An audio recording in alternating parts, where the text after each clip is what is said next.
గారు మాట్లాడతారు.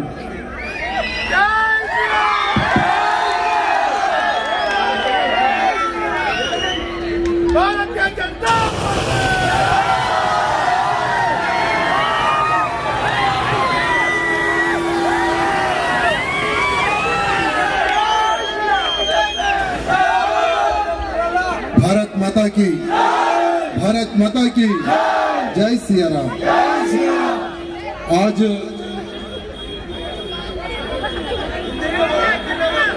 तेलुगु हिंदी हिंदी ना, थैंक यू।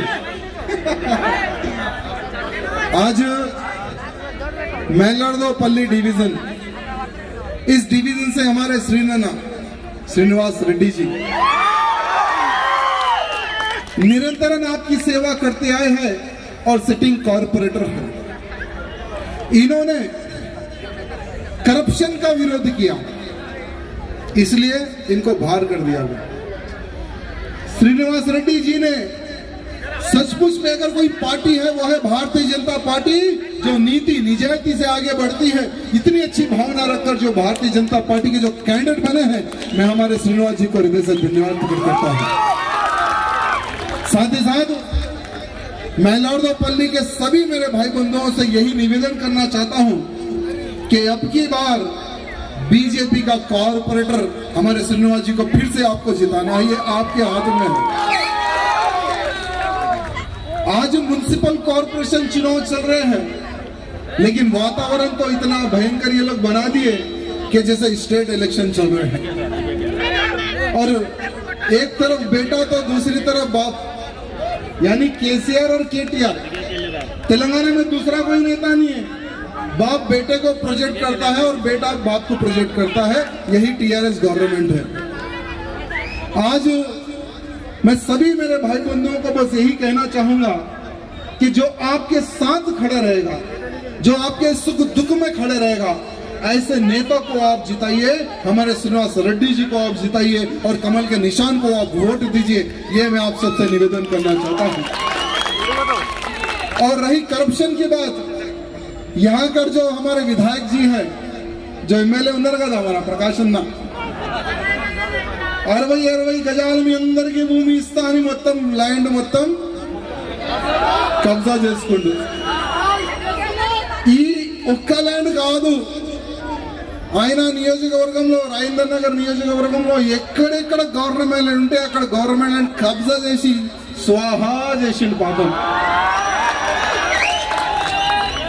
ఎక్కడ ల్యాండ్ కనబడితే అక్కడ ఫస్ట్ గుడిసెలు వేయాలి, కబ్జా పెట్టాలి, మళ్ళీ అమ్మేసేయాలి। ఇది అన్న ప్లానింగ్ ఉంటుంది। అరే నువ్వు కనీసం కబ్జా చేసి పేద ప్రజలకి ఇస్తే ఒక మంచిగా ఒక అర్థం ఉండేది, నీ కూడా ప్రజలు యాద పెట్టుకోండి। కానీ నువ్వు కబ్జా చేసుకున్నావు, మొత్తం ల్యాండ్ అమ్మేసుకున్నావు, కోట్ల రూపాయలు దోసుకున్నావు। ऐसे क्या विधायक का जो कैंडिडेट है, ఆయన తమ్ముడే కదా, అట్లాంటి వ్యక్తికి మళ్ళీ మీరు గెలిపిస్తారా గెలిపియరా, అది మీ చేతిలో ఉంది। ऐसा व्यक्ति को क्या आप जिताएंगे क्या नहीं जिताएंगे, ये आपके हाथ में है।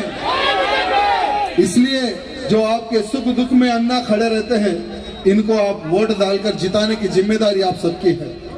साथ ही साथ इलेक्शन के समय पर ये कहते हैं कि एमआईएम और टीआरएस की कोई दोस्ती नहीं है, लेकिन आपको कहना चाहूंगा ये एक ही थाली के दो चिट्टे और बट्टे हैं। साथ में मिलकर लूटते हैं, साथ में मिलकर खाते हैं, साथ में मिलकर सब करते। इलेक्शन आते ही आयना एवरू नेने एवरू, आयना वेरा पार्टी, माँ वेरा पार्टी, वो दूसरी पार्टी, हमारी तीसरी पार्टी, हम तो अलग अलग है। इట్లాంటి ప్రజలకి వీళ్ళు మోసం చేస్తారు, ప్రజలకు ये लोग धोखा देते जनता को। आज ये लोग कह रहे हैं कि एमआईएम से हमारा कोई वास्ता नहीं है, लेकिन आज हजारों करोड़ों रुपए एमआईएम को देकर ये लोग बैठे सो डेवलपमेंट के नाम पर। आज यहाँ पर कई मेरे मुस्लिम बहनें हैं और शायद कहीं ना कहीं मेरे मुस्लिम भाई भी मेरी बात सुन रहे होंगे।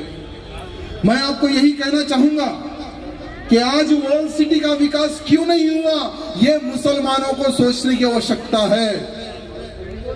ये मैलार्दोपल्ली डिवीजन के लोगों को सोचने की आवश्यकता है कि क्यों विकास नहीं हुआ।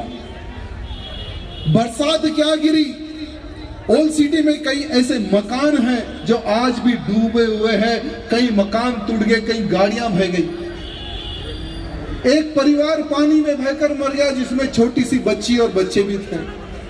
कभी एमआईएम वालों ने, कभी टीआरएस के लोगों ने उनका कभी दुख दर्द उनका नहीं सुना। जिन जिन के घर टूट गए उन मकानों के बारे में कभी नहीं सोचा। आज कितना की पानी भरा हुआ है, कॉलोनी डूब चुकी है। वो पानी को किस तरह से निकाले और वहां के लोगों को हम किस तरह से बसाए, ये लोग विचार नहीं कर रहे। लेकिन महाराष्ट्र में लड़ाएंगे चुनाव एमआईएम वाले, बिहार में चुनाव लड़ाएंगे, वो स्टेट ये स्टेट हर जगह चुनाव लड़ेंगे। अरे पहले घर के चिराग को तो बचा लो, पहले घर के हमारे मुस्लिम भाई बंधुओं को तो तुम बचा लो, बाद में बिहार में जाना चुनाव लड़ने के लिए। यहाँ पर कई ऐसे भाई बंधु हैं जो एमआईएम को वोट डालेंगे। अगर आप सोचते हैं तो आप अपने आप को धोखा दे रहे हैं, क्योंकि एमआईएम को वोट टीआरएस को वोट जाएगा, टीआरएस का वोट एमआईएम को जाएगा, क्योंकि ये दोनों एक ही है। ये आपको सोचना है कि आपको विकास चाहिए या विकास के नाम पर धोखा चाहिए, ये आपको सोचना है। మీకు డెవలప్మెంట్ కావాలా లేక ఈ కరప్షన్ కొడుకులు కావాలా, అది మీ చేతిలో ఉంది। ఇట్లాంటి వ్యక్తులు మీకు కావాలి। समय बहुत कम है, कल लास्ट दिन प्रचार का, उसके बाद में 1 तारीख के दिन पोलिंग है। मैं यहाँ पर बहुत सारे मेरे युवा कार्यकर्ता हैं, श्रीनिवास रेड्डी जी खड़े हैं, लेकिन इनको जिताने की जिम्मेदारी आप सबकी बनती है।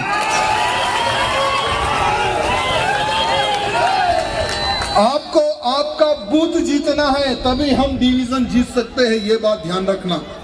आज टीआरएस वाले बाहर से टीमों को बुलाए, बाहर से टीमों को बुलाकर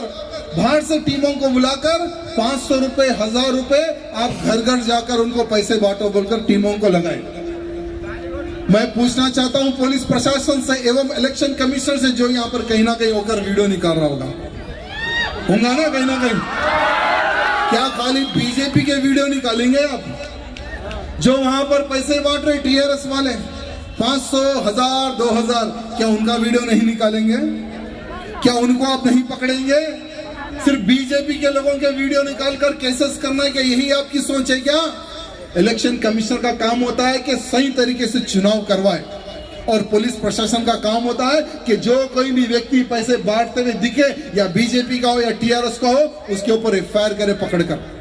लेकिन बीजेपी के कार्यकर्ताओं की तो लंबी लिस्ट है। इलेक्शन के समय पर किसके पीछे लगाना है एसबी को, किसको पकड़ना, ఎవరిని పట్టుకోవాలి, ఎవరిపైన దృష్టి పెట్టాలి, కానీ టీఆర్ఎస్ పైన అట్లాంటి దృష్టి మీరు పెడతారా? టీఆర్ఎస్ కి వెళ్తే మీరు ఫుల్ ఫ్రీడమ్ ఇస్తారు, కానీ నేను అందరి కార్యకర్తలకి చెప్పేది ఒకటే, ఎవరైనా డబ్బులు పంచనికి వస్తే ఆయనకి పట్టుకొని బట్టలిప్పి పోలీసు వాళ్ళకి అప్పగించండి। उसको पकड़ो, मारो और पुलिस को हैंड ओवर कर दो, क्योंकि पुलिस तो नहीं पकड़ेगी ऐसा तो मुझे लग रहा है, क्योंकि पुलिस तो वन साइड जा रही है। तो ऐसे समय पर हमें ही पुलिस बनकर नीति और निजायती की रक्षा करना है, मानवता की रक्षा करना है, ये आप सबको सोचने की आवश्यकता है। साथ ही साथ हमारे केटीआर साहब बोल रहे हैं कि बीजेपी वाले पागल हो गए। अरे बीजेपी वाले पागल और होते तो तुम तेलंगाना में नहीं रहते। आज बीजेपी वाले शांति से चुनाव लड़ना चाहते हैं, और तुम कहते हैं कि कम्युनल वातावरण फैलाने का प्रयत्न बीजेपी वाले कर रहे हैं, जाके डीजीपी को कंप्लेंट देते हैं। अरे कम्युनल वातावरण कभी बीजेपी फैलाने की कभी सोच नहीं रखी। बीजेपी हमेशा यही सोचती है कि सब लोग मिलजुल कर रहो, सबका साथ और सबका विकास सोचने वाली भारतीय जनता पार्टी है ये। कभी लड़ाने की सोच नहीं रखती, लेकिन लड़ाने की सोच कौन रखते हैं? जिनकी स्टीयरिंग तुम लोग जिसके हाथ में दे दिए। ఆయన చెప్పిండు కదా గతంలో, अरे कार वाला गन स्टीयरिंग है तो మా చేతిలో ఉంది, कार उनकी तो स्टीयरिंग हमारे हाथ में है। तो जो लोग स्टीयरिंग हाथ में है जो बोल रहे हैं, ये लोग वातावरण खराब करने का प्रयत्न कर रहे हैं, पहले उनको अंदर डालो आप लोग। हम लड़ने की विचार नहीं रखते, हमारे में विचार ही नहीं है, हम तो सिर्फ विकास चाहते हैं, सबको जोड़ना चाहते हैं, ये हमारी सोच है। एक नेता कहता है कि हम समाधियां तोड़ देंगे, पीवी नरसिम्हा राव जी की, एनटी रामाराव की, अरे तोड़ने से क्या वोट मिलेगा क्या? वोट जोड़ने से मिलेगा। जिनका घर टूटा है उनका घर बनाने से वोट मिलेगा। जिनका सामान पानी में बह चुका है उनका सामान दिलाने से वोट मिलेगा। जिनके कपड़े, जिनके किताब, जो कुछ पानी में बह गया वो चीज दिलाने से वोट मिलेगा। किसी की समाधि तोड़ने से तुम्हें वोट नहीं मिलेगा। ये बात रखना एमआईएम के नेता है। और एमआईएम का एमएलए ये कहता है कि हमारे एरिया में करंट बिल मत बनो, टैक्स मत बनो, वाटर बिल मत बनो, कोई भी अगर पूछने आता उसको हम देख लेंगे। तो आज मैं यहाँ से सबसे पूछना चाहूंगा, आप लोग करंट का बिल बनते हैं, लाइट बिल बनते हैं, टैक्स भी बनते हैं? हमारे टैक्स के पैसों से ये एमआईएम को पाल रही टीआरएस, हमारे टैक्स के पैसों से। आपको याद होगा कि पानी गिरा, 10-10 हजार रुपए बांटे। मैं यहाँ पे पूछना चाहूंगा कि कितने लोगों को 10-10 हजार रुपए मिले? वो 10,000 रुपए आप ही के पैसे थे। वो जो आप टैक्स बनते हैं ना, घर का टैक्स, नल का टैक्स, वाटर बिल जो आप बनते हैं ना, उन्हीं में से कुछ पैसे निकाल कर आपको दिए गए। आपको धोखा देने का प्रयत्न किया गया। साथ ही साथ 10,000 रुपए तो आपको देना था उनको, लेकिन किसको दिए? First floor, second floor, third floor, नीचे वाले को तो भूल ही गए। जिन का जो पुराना घर था जो टूट गया उनको पैसे नहीं मिले। जो हमारी बेवा बहन थी उनको पैसे नहीं मिले। जो गरीब बूढ़ी माँ थी उनको पैसे नहीं मिले। लेकिन जो एमआईएम का कार्यकर्ता है उसको पैसे मिले, जो टीआरएस का कार्यकर्ता है उसको पैसे मिले। लेकिन आपको जो पैसे नहीं मिले, आपके लिए हम खड़े हुए हैं। भारतीय जनता पार्टी का मेयर बनेगा तो आपके अकाउंट में 25,000 रुपए डालने का वादा मैं आज करता हूं। 25,000 మీ అకౌంట్ లో మేము వేస్తాం। మీ బండి పోయింది, బండి ఇప్పిస్తాం। మీ ఇల్లు పడిపోయింది, ఇల్లు తయారు చేసి ఇస్తాం। కానీ మేయర్ भारतीय जनता पार्टी दे అవుతుందని నాకు ఒక నమ్మకం ఉంది। भारतीय जनता पार्टी का मेयर बनता है ये मुझे विश्वास है, लेकिन विश्वास आपकी ताकत की वजह से है। मीर वोट ऐसे ने मेयर అవుతుంది। आप लोग वोट डालेंगे तो ही भारतीय जनता पार्टी का मेयर बनेगा। हम लोग विकास की राह पर चलने वाले। आपको पता है कि साल का म्युनिसिपल का बजट कितना है? 6,000 करोड़ रुपए। 6,000 करोड़ रुपए में बहुत कुछ कर सकते हैं। वो 6,000 करोड़ रुपए मीदे प्रत्येक व्यक्ति दी। आप लोग टैक्स, नल बिल जो बनते हैं ना, वही पैसा है वो 6,000 करोड़ रुपए। अगर भारतीय जनता पार्टी की सरकार बनेगी तो वो तिजोरी में नहीं रहेगा, ना बैंक में रहेगा, वो आपके बैंक के खातों में रहेगा वो पैसा। वो ये मैं आपको कहना चाहूंगा। आप सबसे हाथ जोड़कर निवेदन करना चाहता हूं कि ये टीआरएस के चक्कर में और एमआईएम के चक्कर में ना आए और अपना वोट जाया ना करे, क्योंकि आपके साथ भारतीय जनता पार्टी खड़ी हुई है।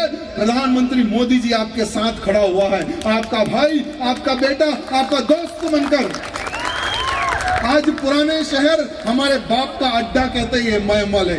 इनके बाप का अड्डा नहीं है पुराना शहर, ये आपका अड्डा है पुराना शहर। आज मुसलमानों की भलाई के लिए प्रधानमंत्री मोदी जी ने ट्रिपल तलाक बिल लाकर कितनी हमारी माँ बहनों की इज्जत बचाई। आप सोच सकते हैं, एक व्यक्ति एक शादी करता है, उसको समझ में नहीं आता, तलाक तलाक तलाक खत्म, फिर वो हमारी बहन कहां जाएगी, फिर वो हमारी बेटी कहां जाएगी। लेकिन मोदी जी ने सोचा, लाखों लोग मोदी जी को पत्र लिखे हमारी बहन बेटियों ने कि मोदी जी हमारी रक्षा करने का जिम्मेवारी आपकी है, ट्रिपल तलाक पे बिल लेकर आओ। लाखों लोग पत्र लिखे, लाखों लोगों ने मेल किया, तब जाकर मोदी जी ने कि हाँ, हमारी मुस्लिम बहन बेटियों की इज्जत मुझे बचाना है और ट्रिपल तलाक पर बिल लाना है। उतनी अच्छी सोच रखकर आज ट्रिपल तलाक पर बिल लेकर आए। आपको पता है कि आज कोई भी तलाक देने के लिए मोदी जी को याद कर रहा है कि अगर तलाक दूंगा तो मैं जेल को जाऊंगा। आज 90% तलाक के केसेस खत्म हो चुके हैं, 90%। तो मुसलमान मेरी बहन बेटियों का भला हुआ या नहीं हुआ, मैं पूछना चाहता हूँ। भला हुआ ना? तो ऐसी सोच रखने वाले हमारे मोदी जी है।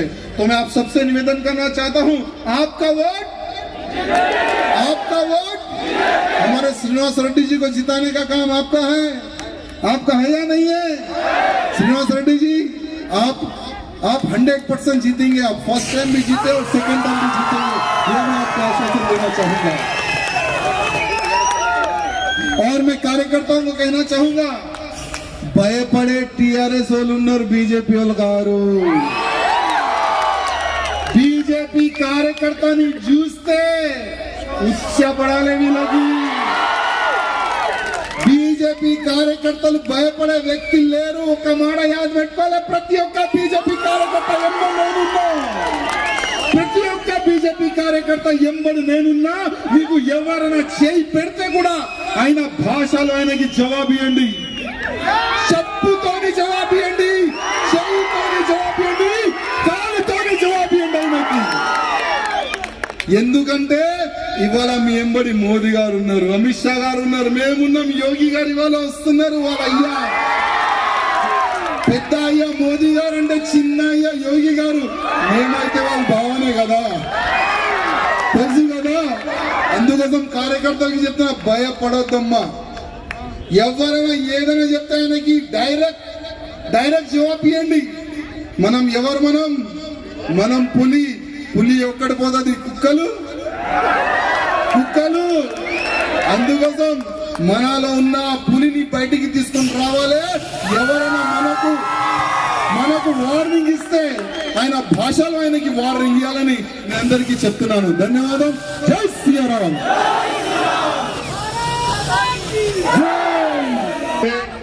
मराठी समाज के भाई बंधु हैं, यानी महाराष्ट्र, कर्नाटक और बिहार के बहुत सारे भाई बंधु हैं। मैं उनसे भी निवेदन करना चाहता हूँ, 500 रुपए 1000 रुपए अगर वो लोग देंगे तो पैसा उनका, वोट लेकिन बीजेपी को। ఎవరైనా ఎంతైనా డబ్బులు ఇస్తే తీసుకోండి, ఆయన వచ్చి చూడరు కదా ఎవరికి ఓటేస్తారు, చూస్తారా? ఓటు మనకే, డబ్బులు వాళ్ళది, ఆ డబ్బులు మనది కదా, मैं इच्छेది వాళ్ళు। तो पैसा हमारा ही है ना, जो पैसे दे रहे लोग करप्शन के नाम पर, पैसा उनका, वोट बीजेपी को। क्योंकि अगर आप हमारे अन्ना को जिताएंगे तो आपके साथ खड़े रहेंगे। Thank you.